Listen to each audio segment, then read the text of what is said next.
শাপলা যদি রাজনৈতিক দলের প্রতীক না হতে পারে, ধানের শীষও প্রতীক হতে পারবে না বলে মন্তব্য করেছেন জাতীয় নাগরিক পার্টির উত্তরাঞ্চলের মুখ্য সংগঠক সার্জিস আলম। বুধবার 9 জুলাই মধ্যরাতে নিজের ভেরিফাইড ফেসবুক অ্যাকাউন্টের এক পোস্টে তিনি এমন মন্তব্য করেন। নির্বাচন কমিশনের নির্বাচনী প্রতীক হিসেবে শাপলা তালিকাভুক্ত না করার নীতিগত সিদ্ধান্তের পরই এই মন্তব্য করেন এনসিপির উত্তরাঞ্চলের এই মুখ্য সংগঠক। পোস্টে সার্জিস আলম লিখেছেন, শাপলা জাতীয় প্রতীক নয়, জাতীয় প্রতীকের একটি অংশ।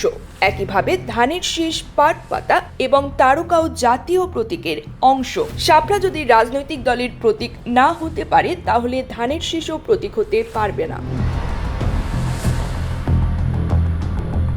তিনি লেখেন, যদি জাতীয় প্রতীকের যে কোনো একটি অংশ রাজনৈতিক দলের প্রতীক হতে পারে, তাহলে শাপলাও হতে পারবে। তিনি আরও লেখেন, জাতীয় ফুল হিসেবে শাপলার প্রতীক হতে আইনগত বাধা নেই, কারণ জাতীয় ফল কাঁঠাল অলরেডি মার্কা হিসেবে আছে। আর যদি মার্কা দেখেই ভয় পান, তাহলে সেটা আগে থেকেই বলেন।